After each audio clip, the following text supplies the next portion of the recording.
En Cooperativa, hora de hacernos las preguntas y buscar las respuestas que marcan el mañana. Congreso Futuro. Ciencia para todos. Innovación, ideas, desafíos, noticias, música. Congreso Futuro, con Macarena Atria y Osvaldo Lizama. Vamos a partir hablando sobre la crisis hídrica porque hablábamos de este comité interministerial que está trabajando ya. También existen algunos protocolos dedicados a la región metropolitana y a un posible racionamiento acá en la capital.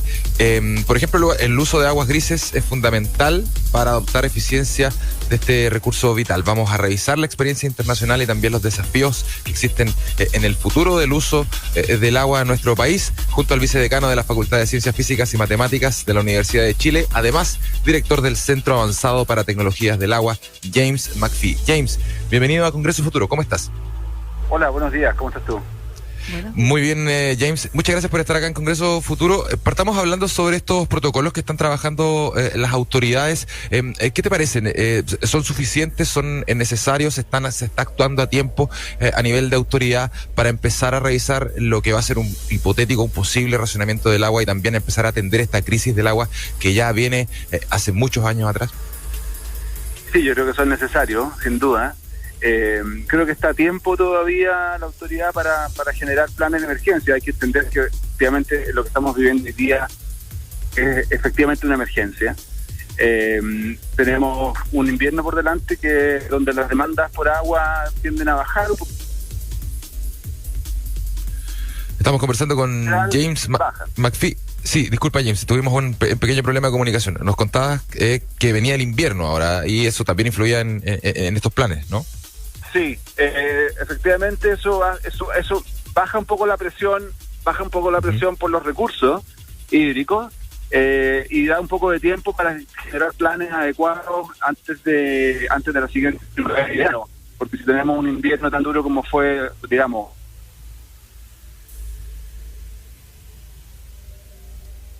Sí, estamos con algunos problemas de conexión. Sí, tenemos problemas de conexión. Hemos tenido mala suerte con las entrevistas acá. La semana pasada nos pasó algo similar. Por mientras que quizás a lo mejor podemos retomar ahí la conexión, poder ver de alguna manera si es que podemos contactarnos bien con él. Un poco también quería comentar que lo que se ha visto en los últimos... y ahí está de regreso. Sí, volvió James. Aquí estoy. Ya.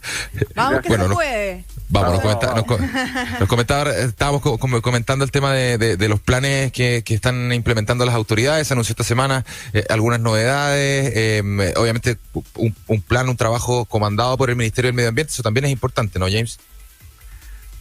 Es importante que haya una autoridad que coordine todos los esfuerzos. Efectivamente tenemos un tema en Chile porque tenemos una gran fragmentación institucional con muchas agencias, muchos organismos que tienen injerencia sobre el uso del agua.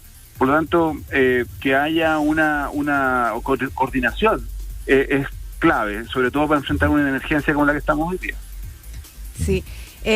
Bueno, James, nosotros estuvimos conversando contigo en agosto del 2018, nos recuerda a Twitter, y también lo que quería comentar antes es que lo que ha salido últimamente es lo que van a hacer en la región metropolitana, pero también desde diciembre del 2021 hay un 53% de las comunas del país que ya han sido declaradas con falta extrema de agua, y eso obviamente uno va entre la tercera y la región metropolitana, pero hace 4 años se agregaron las regiones de O'Higgins, del Maule, y también la región de los lagos, los ríos y Aysén. O sea, esto es una cosa a nivel país, que no solamente, obviamente me imagino que el problema más grave está en la zona central. Nosotros estuvimos conversando el año 2019 de que ya era una emergencia y están pasando todas estas cosas rápidamente en otras regiones donde nosotros uno puede decir, pero ¿cómo? Si tienen total abastecimiento de agua. ¿Qué están considerando las autoridades? Han destacado, por ejemplo, la experiencia de Israel. ¿Cuánta eficiencia le dan al recurso hídrico y cómo podrías contarnos un poco qué es lo que hacen en Israel y en otras partes del mundo con este tema que es tan relevante, importante y dramático en realidad? Bueno, en primer lugar, sí, nos vimos hace algunos años atrás, increíblemente, parece toda una vida. Sí. Sí. No podemos olvidar que estamos en un proceso de sequía que se inició el año 2010 y que no ha terminado, y que cada año se profundiza y se hace de alguna forma más patentes sus efectos, como tú dices, va avanzando un poquito hacia el sur cada vez más, donde había algún tipo de holgura con los suministros, pero se van agotando las reservas, porque la sequía finalmente lo que hace es eso, ¿cierto? Que tú te vas comiendo tus cuentas de ahorro, que básicamente son los acuíferos, ¿cierto? Las aguas subterráneas que se van utilizando cada vez más. Hacia la zona sur empieza a disminuir sobre todo la precipitación de primavera y de verano, que es muy importante en esas zonas para sostener, por ejemplo, la producción agrícola. Entonces, estamos en una situación de emergencia que está muy agravada por la sequía. La sequía en parte se explica por el cambio climático, pero no totalmente. En algún momento esta sequía tendría que, de alguna forma, aminorar, ¿cierto? Aflojar, como quien diría. Y uno esperaría que algo de recuperación haya, aunque no se sabe realmente cuántos años de superávit sería necesario para recuperar sobre todo las reservas subterráneas, etcétera. Pasando al tema de las experiencias de otros países, se ha conversado bastante de Israel, pero tenemos varios climas mediterráneos, varios climas desérticos o áridos en el mundo donde hay experiencias distintas de gestión hídrica. En Israel, ¿cierto? Muchas veces se toma como un ejemplo. Ellos tienen un alto nivel de eficiencia en el uso del agua, tienen además situaciones geopolíticas súper específicas, súper especiales, que hace que sea tremendamente relevante, ¿cierto?, que tengan una autoridad muy fuerte que controle el uso del agua. Ellos además tienen aguas internacionales, como ustedes saben, ¿cierto?, que comparten con sus vecinos, y eso hace que todas las decisiones sean tremendamente relevantes. Después tenemos experiencias, por ejemplo, en California, ¿cierto?, en Estados Unidos, donde también han pasado una década aproximadamente de sequía. En Australia, ¿cierto?, hace algunos años atrás subimos de las experiencias australianas, y todas esas experiencias tienen formas distintas de administrar el agua. Eso yo creo que es muy importante relevarlo. Y lo otro que es re importante relevar es que la eficiencia del uso del agua es un concepto que parece muy simple, es decir, uno use todo lo que pueda, ¿cierto?, que no se pierda nada, entre comillas, pero que a la larga también tiene sus dificultades, porque finalmente tenemos que recordar, ¿cierto?, que el agua es necesaria para muchas cosas. Es necesaria para las personas, ¿cierto?, es necesaria para la agricultura, para la producción de alimentos, y es necesario también para los ecosistemas, porque si tú sacas todo el agua, ¿cierto?, y la usas toda, hasta la última gota, como se ha dicho, los primeros que sufren ahí son los ecosistemas, ¿cierto? Y en Chile estamos viendo los efectos de 150 años de uso del agua, que está orientado fundamentalmente a la producción agrícola y al consumo humano, y con una gran degradación ambiental de los ecosistemas asociados al agua, desde la zona central hacia el norte. Entonces hoy día tenemos una problemática que se complejiza, ¿cierto?, donde las soluciones simples no son tan fáciles de implementar. Y James, este problema obviamente es multidisciplinario, afecta a varias áreas, a la producción, al consumo humano, tú lo decías ya. ¿Cuáles podrían ser o cuáles son las herramientas, quizás no siempre tecnológicas, porque también puede haber un tema de reeducación a las personas para que ellas tengan más conciencia en el uso de agua en sus casas, por ejemplo? ¿Cuáles son las soluciones tecnológicas que se están trabajando respecto de un uso más eficiente? Por ejemplo, la desalación del agua del mar podría ser una de ellas. ¿Cuáles son lo que se está viendo para el futuro respecto de todas las aristas que afecta este problema de la falta del agua? Sí, súper importante lo que tú acabas de decir. Antes de hablar de las tecnologías, quiero reforzar el punto, ¿cierto? Ahí, digamos, las soluciones tienen dos caminos, y son caminos que no son excluyentes, sino que son complementarios. Un camino que es tecnológico y un camino de la gobernanza. Uno habla de la reeducación de las personas, que la gente use menos agua en su domicilio, etcétera, y eso está muy bien, es muy importante, pero finalmente hay que ver dónde están los grandes usos del agua para también entender dónde los ahorros son relevantes. Y también entender que todos los problemas son locales. Es muy difícil, ¿cierto?, mirar el problema del agua bajo un prisma nacional, por ejemplo. Claro. Porque cada cuenca, cada región tiene sus particularidades. Así que hay un tema de gobernanza, donde es súper importante que los acuerdos, se pueden generar acuerdos, y eso pasa porque los actores que usan el agua, ¿cierto?, tengan instancias de gobernanza. Nosotros hemos impulsado fuertemente, ¿cierto?, la idea de los consejos de cuenca, las comunidades de cuenca que están contemplados hoy día en nuestra ley. No es necesario hacer ningún cambio legal, están contemplados ahí, pero no se han podido implementar digamos, masivamente. Y son un paso súper importante, y uno ve experiencias en Chile de usuarios distintos, domiciliarios, ¿cierto?, de agua potable, agrícolas, que toman acuerdos, ¿cierto?, y son capaces de compartir sus aguas y hacer gestión, que es muy importante. Ahora, desde el punto de vista tecnológico, por supuesto, el agua es limitada, necesitamos agua para muchas cosas distintas, muchas veces conflictivas entre sí, y mientras más podamos ser eficientes y mientras más podamos encontrar nuevas fuentes de abastecimiento, vamos a estar mejor. ¿Qué es lo que estamos nosotros trabajando? Como tú dijiste inicialmente, ¿cierto?, tenemos el tema de la desalación. Hay un gran recurso ahí, a un costo que todavía es muy alto para pensar que puede ser la solución, digamos, general a los problemas de crisis hídrica que tenemos a nivel nacional. Por decirte una cosa, ¿cierto?, un metro cúbico de agua desalada cuesta del orden de 4 veces más, ¿cierto?, de lo que vale un metro cúbico de agua que recibe la ciudad de Santiago hoy día, por ejemplo. Ya a nivel de cuánto cuesta esa agua puesta en la llave, ¿cierto?, en la casa de las personas. Claro. Después tenemos los temas de eficiencia en la conducción, ¿cierto?, la eficiencia en las redes, donde hay redes muy antiguas muchas veces que sufren de pérdidas de agua desde las redes de abastecimiento, de distribución, y que esas son eficiencias importantes, pero que también no hay que perder de vista que esas aguas que se pierden, entre comillas, desde las redes de distribución, se incorporan a los acuíferos y son eventualmente utilizadas por otros usuarios. Aparece también todo el tema de los acuíferos de roca fracturada, ¿cierto?, que son fuentes alternativas de agua subterránea, no tan masivos y tan importantes en volumen como los acuíferos aluviales, a los cuales estamos acostumbrados, pero donde pueden haber fuentes, digamos, más modestas que sirvan para paliar algunas de las emergencias, ¿cierto?, y los consumos más modestos que muchas veces vemos que son necesarios suplementar en zonas rurales, semiurbanas. Y después tenemos todo lo que significa el reuso de las aguas. Ustedes lo mencionaban al principio de la entrevista. Aguas grises. Ahora, lo de las aguas grises, yo quiero poner un matiz, si me permite. Sí, por supuesto. Yo creo que el tema se le ha dado bastante hincapié al tema de las aguas grises, pero hay que tener entrar un poco al detalle. Yo creo que el tema del reuso de las aguas grises puede ser interesante en algunos casos de comunidades aisladas, ¿cierto?, que no están conectados a una red, pero a nivel domiciliario urbano, en las grandes ciudades, creo que no es realista hablar de reuso de aguas grises. Las inversiones en infraestructura para separar las aguas grises de las aguas negras son no menores, son bien importantes.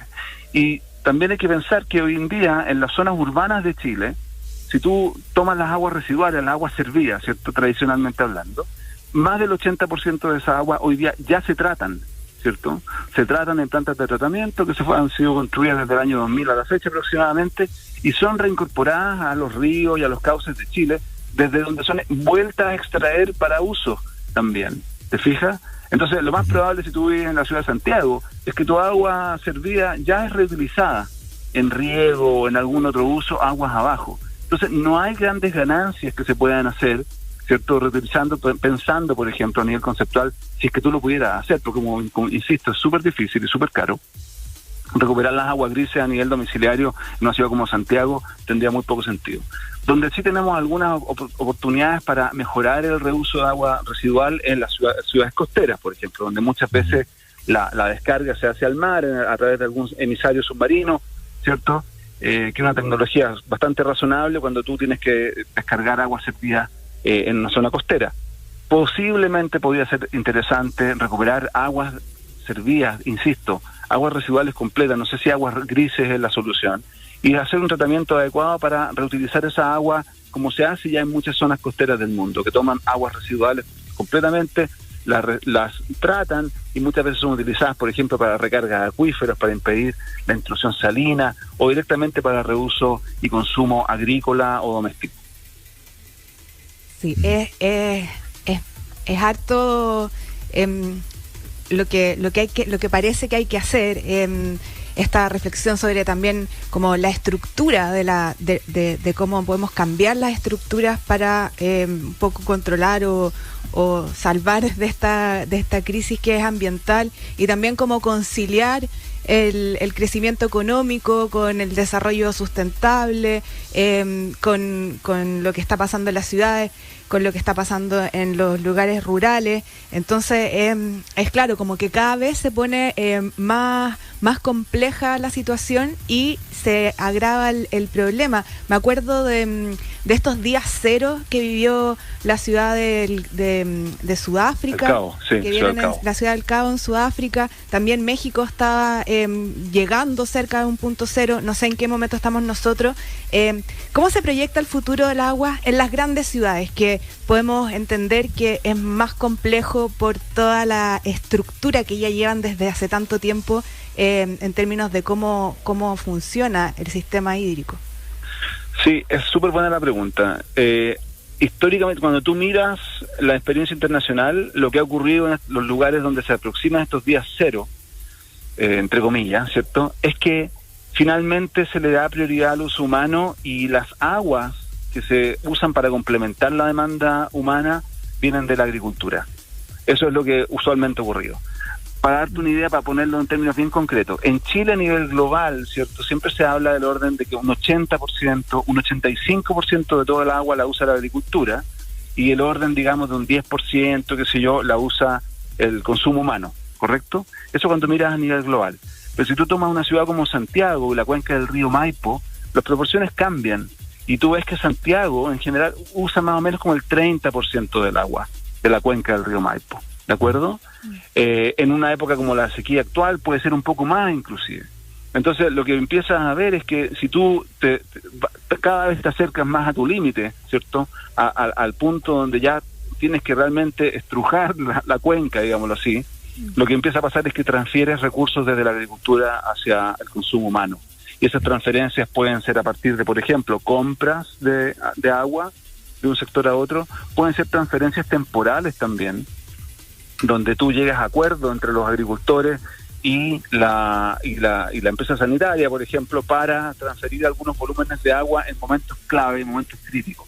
Por supuesto, cuando tú transfieres agua de la agricultura a la ciudad, ya sea temporalmente o permanentemente, evidentemente lo que pasa es que o bien tienes que aumentar la eficiencia de aplicación en el riego, ¿cierto?, para que los cultivos puedan seguir existiendo pero usando menos agua y así liberar agua para transferirla, o dejar de cultivar, ¿ya? Y ahí puedes dejar de cultivar ya sea temporalmente, que serían las chacras, ¿cierto?, todo lo que es verdura, hortaliza, o dejar de cultivar más permanentemente, que significa destruir plantaciones de digamos, frutales, viñedos y otros así, ¿ya? Eso es lo que hemos visto históricamente en lugares donde ha pasado esto. Así que yo te diría, o sea, uno podría pensar, si esto no afloja, si esta sequía no afloja, si la situación se pone cada vez más estrecha, lo que racionalmente uno debería empezar a ver son más transferencias desde el sector agrícola hacia el sector municipal doméstico. Un asunto que vamos a estar tratando en nuestro país seguramente durante toda esta década de manera, ya lo estamos haciendo, seguramente se va a ir extendiendo durante los próximos años, vamos a ir viendo lo que pasa durante este invierno, cómo está el tema de las lluvias, lo que pasa el próximo verano también es fundamental. El director del Centro Avanzado para Tecnologías del Agua, vicedecano de la Facultad de Ciencias Físicas y Matemáticas de la Universidad de Chile, James McPhee, muchas gracias por haber estado aquí en Congreso Futuro. Espero que no pasen 3 años para tenerte acá de nuevo y te podamos tener un poquito antes conversando sobre este tema tan importante. Yo siempre encantado, ustedes se dan cuenta que estos temas a mí me entusiasman muchísimo, sí. Así que siempre encantado de conversar. Sí, gracias, James. Gracias. Que tengas un gran domingo, un abrazo. Igualmente a ustedes, gracias. Chao. Chao.